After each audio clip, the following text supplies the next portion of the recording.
per ID. There should be a per ID field, right?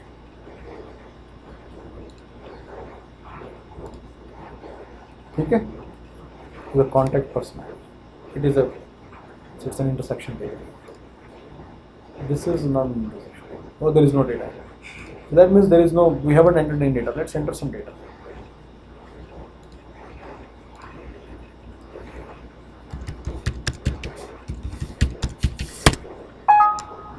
So let's do some analysis. This is the.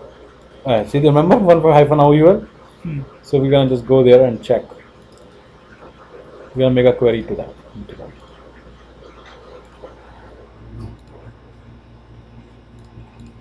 Okay. So what is the number? Camp ID, right? Source ID. What is the 1-OUL? 26 आना चाहिए मेरे हिसाब से. 1 hyphen डाला आपने शायद instead of 1 underscore or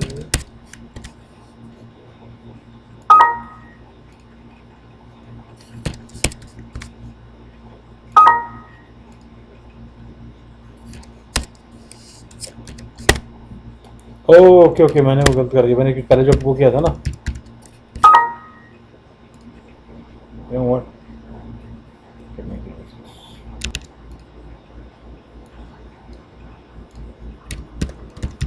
ठीक है, यही था ना,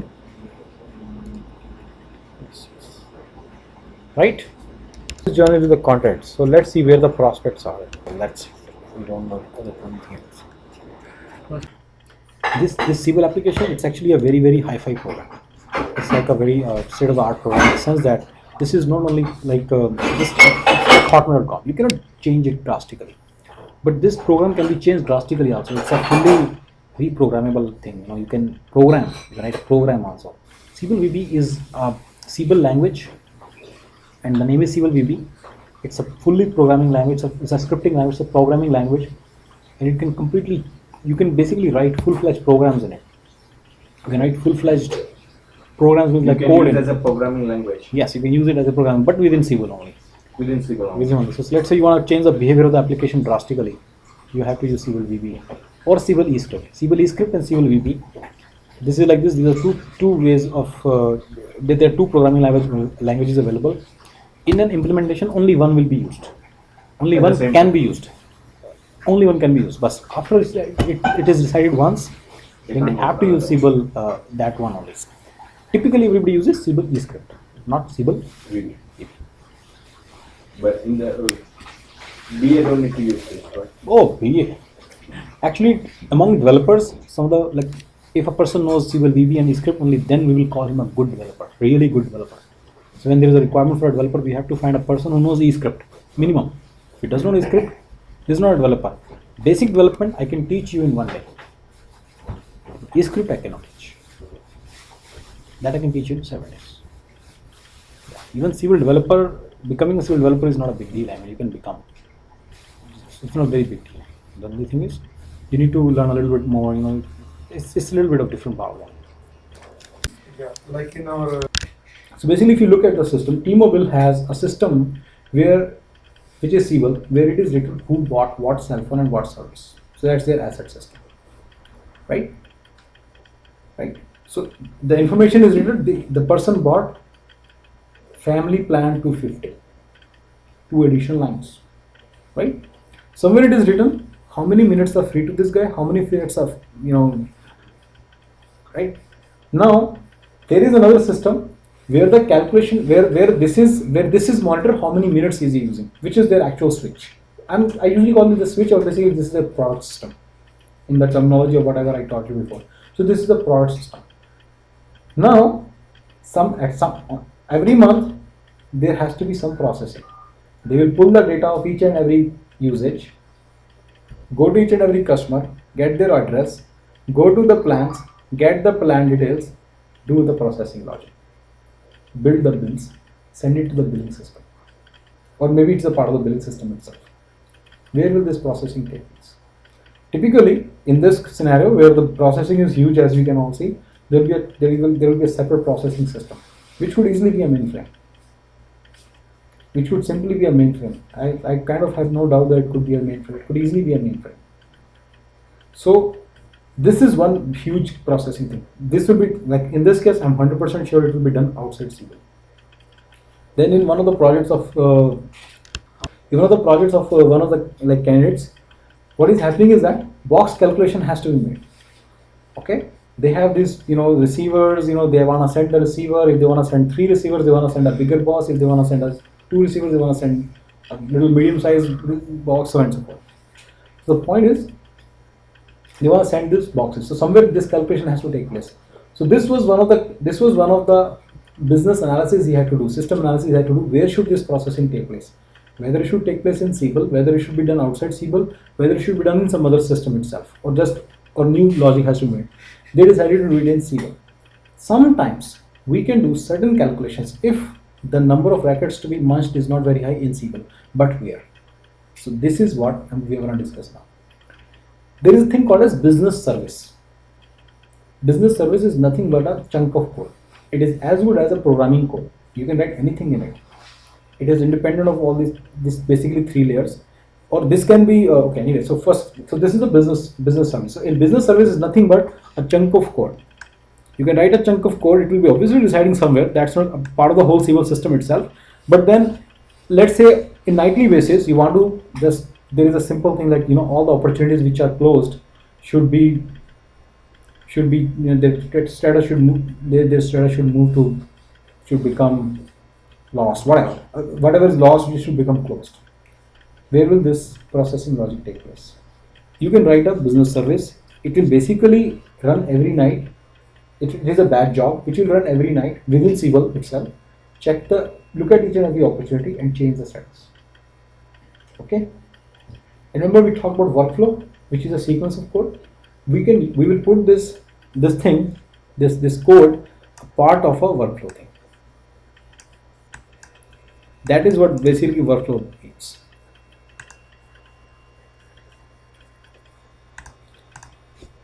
So every day in the night, a workflow will get triggered, and then the business service in that workflow will get triggered, and that processing logic will take place. Okay, so this is how that can be the one way. There are many uses of business service other than this. Now let's come to his example. In his example, the requirement was the user will go to an applet. He will look at let's say customer, we need to calculate his premium. He has got these things. He clicks a button and the premium is calculated. Right? Business service calculator. All the data will be input to that. Business service is like a function or like a programming code. It's like a box in which the input will be going and output will be coming. Output could be how much is the premium. Typical example.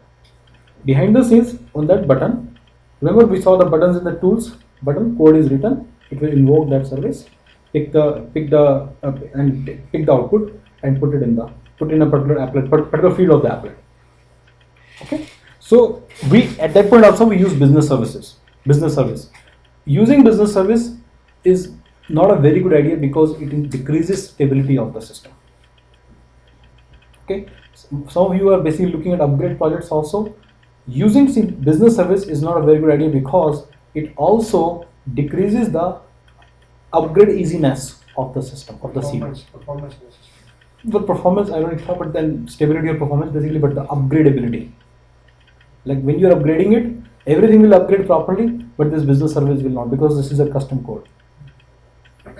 Right? So this is all about business service. Now if you go to Siebel's, this is how business service looks like. I'm looking at it exactly as you are looking.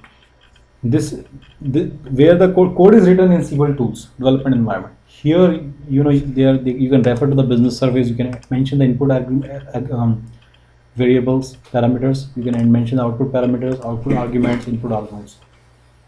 For you, it is just a black box in which input goes, output comes. It's like a formula. Okay, think of it like a formula where input goes and output comes. Okay, how that formula is written is none of your business. Just think in terms of it's a black box. This is where code gets generated. Okay, it has the capability to be invoked on a real-time basis. What it means is, for every transaction it can be invoked. Also, you can accumulate certain transactions and invoke it in a batch manner. That is also possible. In Siebel. In Siebel, this is within Siebel. In this, obviously, you will not invoke like a huge, big thing, business service, which has a lot of code, which will take like 2 seconds or 3 seconds to execute as part of the business logic here. You won't do that. You will not put such a big business service as part of this code. So you'll pick only small one, right? Data will go like this. It should go like this, so that the transactions occur smoothly. If it is a small business service, only then you call it like this. Okay.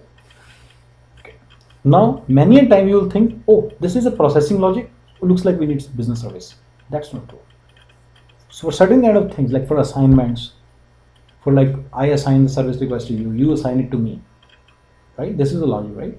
And then when you go to type, you see only certain subtypes, right? You know what I'm talking? For example, in service request,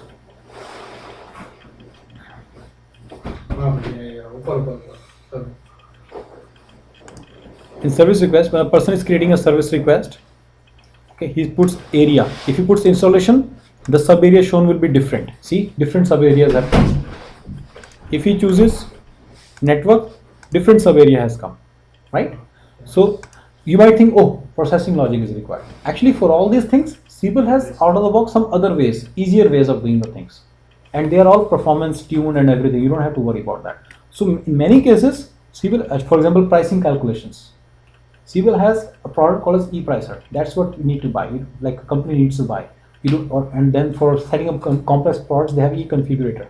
Remember we talked about price list, volume discounts, and all those things yesterday? Yeah. There are different kinds of discounts that can be given on the basis of price and product and so on and so forth. If a person buys 5 things, then you should get 10% discount. All these things, you don't need to, this is not business. You don't need business service for that. Out of the box in Siebel, there are certain areas where you go and set up the things properly, set up the rules, and then roll it out, and it will work smooth. Those are all performance enhanced stuff. Performance wise, they are well tuned stuff. Business service is what is not available to you as part of Siebel engine. Okay. What is a VBC? Basically, this is, let's say, Siebel architecture. This is the GUI layer. This is business component, business logic layer. This is database layer. So VBC, virtual business component. Okay. If there is some other application, maybe Siebel, maybe something else, but it's a separate application with its own database and everything. So what happens is, this is one of the integration frameworks. The data that shows in Siebel GUI, in this one, in here, is taken from this database, not from the Siebel database. This happens where? There are many, actually. Let's say users say, you know what, we want to be able to see all the products, and we don't want to maintain these products in Siebel at all. Let's say we don't want to maintain the products here. So the pick couplet that shows the products in the GUI, it will be mapped to this. Let's say this is the product master of the company. Let's say they have millions of products, like Amazon.com, which does have millions of products. So let's say Siebel is used for selling something. Then the pick couplet that will show in this layer will be mapped to this database. It is possible. I'm not saying we should always do that, but I'm saying this is possible. This is done using a functional, a kind of